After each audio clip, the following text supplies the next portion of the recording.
Jayashree Liberty Hospitals on the occasion of 11th anniversary, free OP consultation and 20% discount in OP. Contact. నమస్తే నేను Keshav, welcome to Suman TV. కాశ్మీర్లో చెలరేగిన హింసాకాండ అలానే ప్రస్తుతం ఉన్నటువంటి ఉద్రిక్త పరిస్థితులు పూర్తి స్థాయి యుద్ధానికి దారితీస్తాయి. ప్రపంచ దేశాలు ఎటువైపు నిలబడతాయి?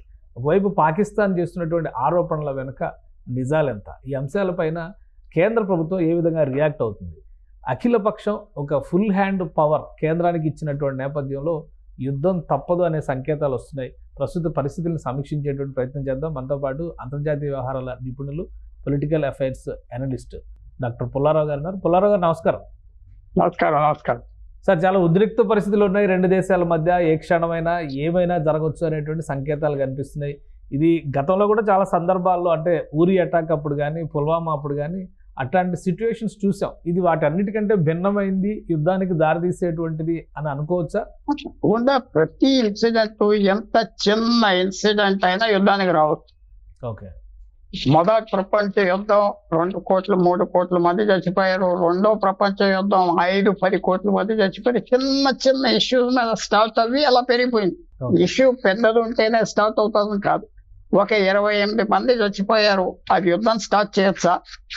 అది సంఖ్య చాలదా అని కాదు.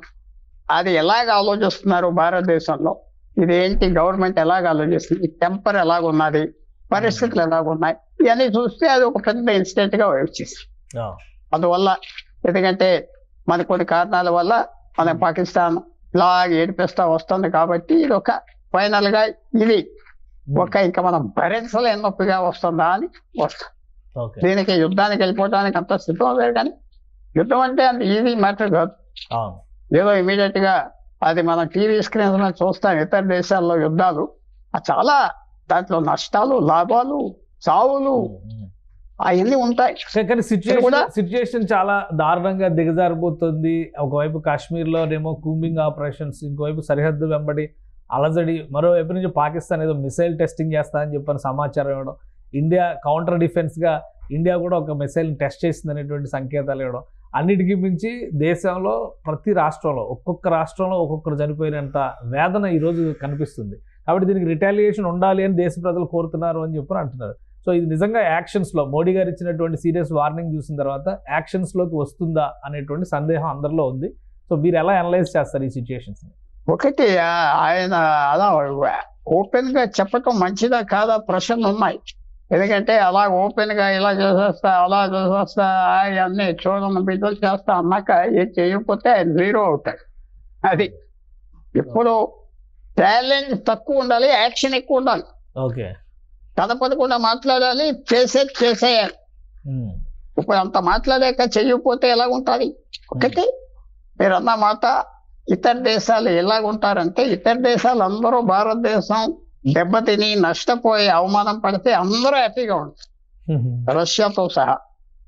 చైనా చెప్పక్కర్లేదు, అమెరికా, యూరోప్ కూడా కొంచెం సైజ్ తగ్గించడంలే వెళ్ళదని వస్తారు. సో మనకి ఎవరు స్నేహితులు ఉండరు. ఎందుకంటే మనం కూడా అందరినీ దూరంగా ఉంచుకున్నాం, న్యూట్రల్ గా ఉన్నాం కదా. మనం న్యూట్రల్ గా ఉన్నాం, ఇటు లేవు అటు లేవు. సో మనకి స్నేహం ఏంటంటే అంత డీప్ కాదు. ఇదే చైనాతో యుద్ధం చేస్తున్నాం అనుకో, అందరూ మనకు సపోర్ట్ చేస్తారు, అమెరికా, యూరోప్ అంతా. పాకిస్తాన్ తో పోతారు, కొంచెం అవమానం కలనేయాలని అనేది. వాళ్ళకి అంత సపోర్ట్ ఎవరు చేయలేరు. ఇప్పుడు వాళ్ళకి ఏమన్నా డొనాల్డ్ ట్రంప్ చేస్తాడా ఉగ్రవాదుల మీద చూడాలి. రెండు దేశాల సంబంధాల మధ్య 2 ఒప్పందాల గురించి కూడా చర్చ జరుగుతుంది. ఒకటేమో సింధు వాటర్ కి సంబంధించినటువంటిది, సింధు నదీ జలాల ఒప్పందం. ఇంకోటేమో సిమ్లా ఒప్పందం. పాకిస్తాన్ ఏమో సిమ్లా ఒప్పందం పక్కన పెట్టేస్తానంటుంది, ఇండియానేమో సింధు వాటర్ ట్రీటీని పక్కన పెట్టేస్తున్నాం అండి. ఏంటి అసలు ఈ రెండింటి వలన ఏ దేశం పైన ఎలాంటి ప్రభావం ఉంటుంది?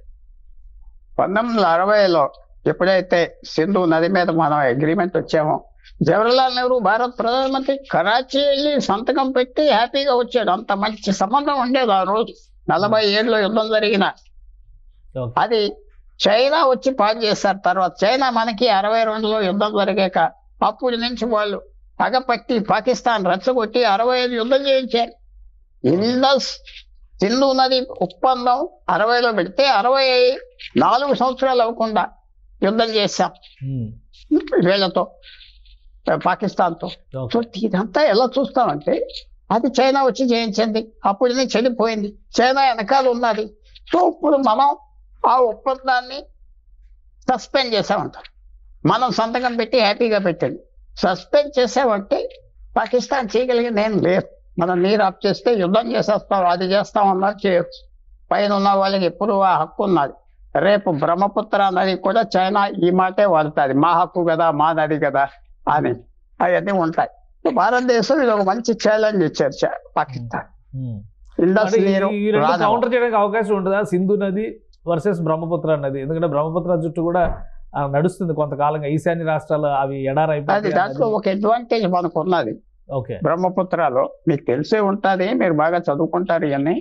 అందువలన 70% నీరు బ్రహ్మపుత్రలో భారతదేశంలో నుంచే వస్తాయి. అవును, ఒక 30% చైనాలో ఉంది. అంత పెద్ద మనకి షాక్ ఉండదు, వచ్చిన పోయినా లెక్కలేదు. తర్వాత కింద మనకి చక్కగా కాళ్ళ కింద బంగ్లాదేశ్ దొరికారు. గంగా నది కూడా అక్కడికి వెళ్తుంది, బ్రహ్మపుత్ర కూడా అక్కడికి. ఇది కూడా మనకు ఒక వార్నింగ్. ఇది ఇప్పుడు ఒక వ్యక్తి ఒక చెప్ప మీద దెబ్బ కొట్టామంటే ఇంకో వ్యక్తికి ఎగ్జాంపుల్ చెప్తాను. ఇప్పుడు పాకిస్తాన్ సింధు నదిని ఇలా చేసామని బంగ్లాదేశ్ కి మెసేజ్ అయ్యింది కదా, నీ సంగతి ఏంటి, నీ నీరు ఆఫ్ చేస్తావు ఏంటి, ఏం చేస్తావు, సముద్రం రెండింటికి చెక్ పెట్టినట్టు అవుతుంది. సో అది ఇక్కడ కొడతావు, అక్కడ మెసేజ్ వెళ్తావు. బంగ్లాదేశ్ కి మెసేజ్ వచ్చింది కదా, నువ్వేంటి నువ్వు చేసేది గంగా బ్రహ్మపుత్ర, అది లేకపోతే బంగ్లాదేశ్ ఎడారే, ఆ నదులు పూర్తిగా మన్నించాలి. అది చాలా తీవ్రమైన మెసేజ్. అంటే అంతర్జాతీయ చట్టాలు, అంతర్జాతీయ జల ఒప్పందాలు, ఇవన్నీ రకరకాల చర్చలు తీసుకొస్తున్నారు. మరి అలాంటివి వచ్చినప్పుడు భారతదేశ ప్రభుత్వం మీద ఒత్తిడి వచ్చే అవకాశం ఉంటుందా? ఏముండదు, ఏమన్నా లెక్క పెట్టక్కర్లేదు. ఎందుకంటే తర్వాత మీరు సిమ్లా ఒప్పందం అన్నారు. సిమ్లా ఒప్పందం ఏమన్నారు, లైన్ ఆఫ్ కంట్రోల్ రికగ్నైజ్ చేయాలి. పాకిస్తాన్ చేయలేదు, నిజంగా పాటించలేదు. పాకిస్తాన్ అది పాటించలేదు. పాటించుంటే నీ కాశ్మీర్ మీది మాది మీది వదిలేద్దాం, ఈ టెర్రరిజం లేకపోదు. ఓకే, సిమ్లా అగ్రిమెంట్ పోయినా ఎవరికి లెక్కలేదు, అది కాగితమే, ఏమవుతుంది, ఏమీ ఉండదు. సో వాళ్ళే పెట్టారు కాబట్టి యుద్ధానికి ఇన్విటేషన్ వచ్చినట్టు భావించవచ్చు. అదే యుద్ధం ఎవరు ఆప్ చేయలేం. పాకిస్తాన్కి వెనకాల చైనా బలం ఉంటుంది. చైనా ఓపెన్ గా బలం చూపెట్టకపోయినా electronic warfare, computer warfare, cyber warfare ఎంత చైనా చేస్తుంది, డబ్బు ఇస్తుంది. వాళ్ళకి ఎలాంటి ఆర్మ్స్ ఇచ్చిందో అన్ని బయటకు వస్తాయి. ఎప్పుడైతే యుద్ధం స్టార్ట్ అవుతాదో పాకిస్తాన్ దగ్గర ఏమున్నదో మనకి ఇంకా తెలియదు, అవన్నీ బయటకు వస్తాయి. చైనా పూర్తిగా పాకిస్తాన్ రక్షించకపోతే చైనాకి ఒక పెద్ద దెబ్బ అయిపోతుంది. భారతదేశం మీద వాడేది పాకిస్తాన్ ని చైనా వాడు. ఏ యాక్షన్ చేసినా పాకిస్తాన్ చైనాని చూసి చేస్తుంది. అందువల్ల అది మనం జ్ఞాపకం పెట్టుకోవాలి. కానీ ఇప్పుడు ఆర్థిక పరిస్థితి రీత్యా చూస్తే కూడా పాకిస్తాన్ చాలా ఒడిదుడుకులో ఉంది. అంతర్గతంగా బలూచిస్తాన్ కానీ, పఖ్తూన్స్ కానీ, ఇవన్నీ రకరకాల ఏమీ లేదు, మీరు అనుకున్నట్టుగా ఏం లేదు. అక్కడ 2 రకాల జనం ఉంటారు. 50% మందికి అన్ని ఉన్నాయి, 50% మందికి ఏమీ లేవు. ఆ 50% మందికి ఏమి లేని వాళ్ళు అసలు మ్యాటర్ అవ్వరు. ఇక్కడలాగా మా ఓట్లు ఉన్నాయండి, ఓట్లు వేస్తామని తిరిగేవాడు ఎవరు లేడు. ఆ నియోజకవర్గాలన్నీ కొంతమంది గుర్తుగా వేయాలంటే వాళ్ళ భూముల మీద ఉన్నారు. మీరు విషయం మర్చిపోతున్నారు, స్వతంత్రం వచ్చాక జమీందారుల్ని, నవాబుల్ని, రాజాలని భారతదేశంలో తీశారు, అక్కడ తీయలేదు. కొంతమందికి 50,000 ఎకరం, 1,00,000 ఎకరం అలా ఉన్నాయి. ఇంకా వాళ్ళ భూమి మీద ఉన్నావంటే నీ ఓటు వాళ్ళే వేస్తారు. భుట్టో ఫ్యామిలీ ఉన్నది, వాళ్ళకి ఎంతో భూమి ఉన్నది, 4 ఎంపీలు ఉన్నారు, వాళ్ళే గెలుస్తారు. ఇంక ఓటు వేసేవాడు కూడా ఎవడో రాడు బయట. అలాగా పాకిస్తాన్ పరిస్థితి వేరు. వాళ్ళు ఏదో అయిపోయిందండి, యుద్ధం జరుగుతుందంటే వాళ్ళు చంపేస్తారు, మనుషులు ఎవరు అడగరు. వాళ్ళు అక్కడ ముస్లిం చంపేస్తున్నారు. బలూచిస్తాన్లో ఎవరు అడుగుతున్నారు, కాశ్మీర్లో ఎవరన్నా నోరెప్తే చంపేస్తారు. అందువల్ల వాళ్ళ పరిస్థితి వేరు, మన పరిస్థితి వేరు. మనకంతా మీడియా ఉన్నది, డిమాండ్ చేస్తారు, రోజు ఏమిస్తావు అంటారు మన దేశంలో. ఏమిస్తావు, నీకు ఓటు వేస్తాం, ఏమిస్తావు, నీకు ఓటు వేసాం, ఏమిస్తావు, అంతే కదా. ఇప్పుడు కూడా అదే కదా తగదా. మీ అంచనా ప్రకారం ఈ సిచ్యుయేషన్స్ అన్ని ఫుల్ ఫ్లెడ్జ్డ్ వారికి దారితీసే అవకాశాలు ఉన్నాయా, లేదా కార్గిల్ తరహాలో కాశ్మీర్ లో మాత్రమే అలజడి రేగేటువంటి ఛాన్సెస్ ఉన్నాయా? చెప్పలే. హైబ్రిడ్ వార్, హైబ్రిడ్ అంటే అన్ని రకాలు కలిపి నేవీ, ఎయిర్ ఫోర్స్, సైన్యం, సైబర్ వార్ఫేర్ ఉంటే హైబ్రిడ్ వార్ అవుతారు. అవ్వకుండా ఉంటుందా? కొన్ని ఛాన్సెస్ ఉన్నాయి, అవ్వకుండా ఉంటాను. ఓకే. ఏ దేశం ఎవరైనా ఇంటర్వ్యూని అవి ఆప్ చేస్తారా? చేయరు. అవుతుందని నేను అన్న కానీ అవదని కూడా నేను చెప్పను. భారతదేశానికి ఇంత ఇది రెడీగా ఉన్న యుద్ధానికి అని చెప్పుకోవటం తప్పులేదు. అని నా అభిప్రాయం ఏంటంటే యుద్ధానికి వెళ్ళటం తప్పపోవచ్చు, కానీ అన్ని అరేంజ్మెంట్స్ చేసుకుని వెళ్ళాలి. మన 3,000 మంది రోజు 4,000 మంది ఆ ఊరు పేలుగా వెళ్తున్నప్పుడు గవర్నమెంట్కి తెలియలేదన్నారు. చూసారా? 3,000 మంది 4,000 మంది పిక్నిక్స్ కి నడిచి వెళ్తా ఉంటే పేల్గామ్ అనే ఊరికి రోజుకి 5,000 మంది, ఒక్క పోలీస్ లేడు, ఎవరూ లేరు, మాకు తెలియలేదు అన్నాడు. నేను అమిత్ షా తప్పైపోయిందని ఒప్పుకున్నాడు. అలాంటి పరిస్థితులు, అలాంటి ఏర్పాట్లు మీద నమ్మి మీరు యుద్ధం దిగమంటారా? నేను దిగొద్దంట.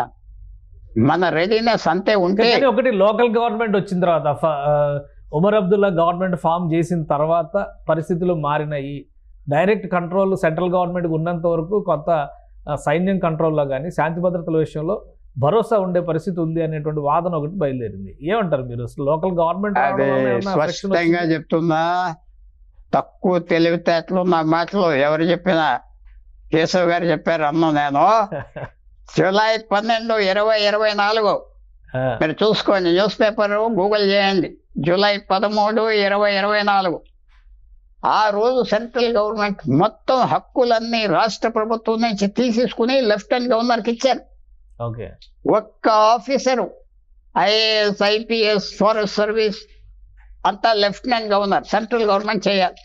సో ఇప్పటికీ అదే ఉంది. కాశ్మీర్ అడ్మినిస్ట్రేటివ్ సర్వీస్ అంటే అక్కడ డిప్యూటీ కలెక్టర్లు, ఆర్డీఓలు, తహసీల్దార్లు అంతా మళ్ళీ లెఫ్టినెంట్ గవర్నరే చేయాలి. అడ్వకేట్ జనరల్ లెఫ్టినెంట్ గవర్నర్, ప్రతి లా ఆఫీసర్ ని లెఫ్టినెంట్ గవర్నర్, ప్రతి కేసు రిజిస్ట్రేషన్ లెఫ్టినెంట్ గవర్నర్. ఇంకా చీఫ్ మినిస్టర్ దేనికున్నాడు? చీఫ్ మినిస్టర్ బ్లేమ్ చేయకూడదు, అతనికి ఏం సంబంధం లేదు, అలంకారంగా తిరుగుతున్నాడు. Panchayati raj, rural water supply, drinking water supply అంతే. మొత్తం జ్ఞాపకం పెట్టుకోండి, జూలై 12, 2024 మొత్తం ఆర్డర్ ఇచ్చి సెంట్రల్ గవర్నమెంట్, అప్పుడు సివిలియన్ గవర్నమెంట్ రాలేదు అప్పటికి. సెప్టెంబర్లో ఎప్పుడో వచ్చి. అది మీ ప్రశ్నకి జవాబు వచ్చిందా?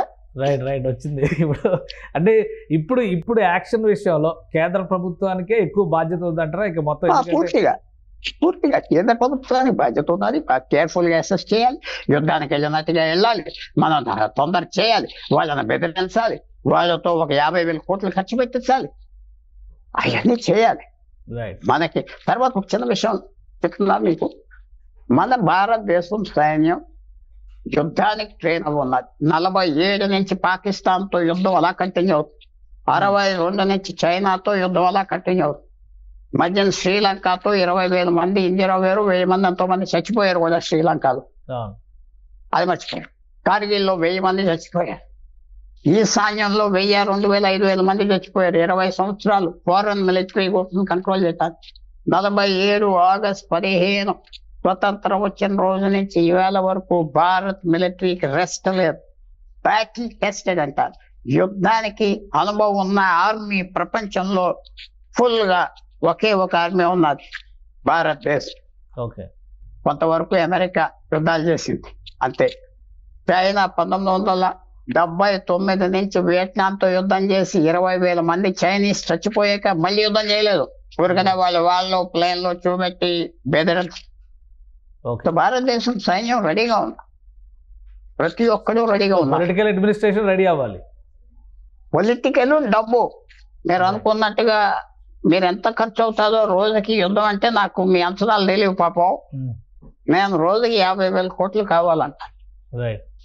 తర్వాత చైనా మన పాకిస్తాన్తోనే కదా, చైనా కూడా ఏదో గొడవ చేస్తాయి, బంగ్లాదేశ్ కూడా గొడవ చేస్తాయి. 1 ఫ్రంట్ వార్ కాదు, అంటే సైన్యం అంతా పాకిస్తాన్ ఎదిరించడం. 2 front war. కొంతమంది చైనాతో ఎదురికే ఉండాలి, కొంతమంది పాకిస్తాన్. బిఎస్ఎఫ్ లాంటి ఫోర్సెస్ బంగ్లాదేశ్ని కాపాడి.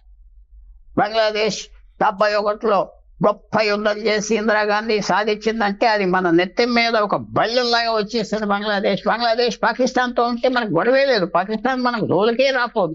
చూసారా చరిత్రలో ఒక్కోసారి యుద్ధంకి వెళ్ళి గెలిస్తే ఏమైపోతుందో. గెలిపే ఓటమి అయిపోయింది భారతదేశానికి. రైట్ గెలిపే ఆ రోజు గెలవటం ఓటమే. బంగ్లాదేశ్ పాకిస్తాన్ తో ఈస్ట్ పాకిస్తాన్ గా ఉంటే 2-3 లక్షల సైనికులు పాకిస్తాన్ అక్కడ పెట్టి రోజు చచ్చిపోతా ఉండదు. వాళ్ళకి స్వతంత్రం ఇచ్చేసాం. 2 విరోధీలు వచ్చారు, ఒక తోట ఉన్నది, ఒక విరోధి 2 అవ్వారు. రైట్ సో జాగ్రత్తగా చూసుకోవాలి. యుద్ధం వద్దన్నాం, యుద్ధానికి వెళ్ళండి, అన్ని అంచనాలు వేసి వెళ్ళండి. Right right thank you Pullarao గారు విశ్లేషణ అందించినందుకు. ఇది ప్రస్తుత పరిస్థితుల్లో భారతదేశం యుద్ధానికి వెళ్తే రోజుకి 50,000 కోట్ల రూపాయలు ఖర్చు పెట్టాల్సినటువంటి పరిస్థితి ఉంటుంది. అలానే కేవలం పాకిస్తాన్ ఫ్రంట్ మాత్రమే కాకుండా మరొక 3 వైపుల నుంచి కూడా యుద్ధానికి సర్వసన్నద్ధమై ఉండాల్సిన పరిస్థితి ఉంటుంది. అన్ని అంశాలని బేరీజు వేసుకున్న తర్వాతే ముందడుగు వేయాలని పుల్లారావు గారు విశ్లేషిస్తున్నారు. ఇది special discussion. Keep watching. Suman టీవీలో మీ పర్సనల్ అండ్ బిజినెస్ ప్రమోషన్స్ కోసం కింది నెంబర్కి కాంటాక్ట్ చేయండి.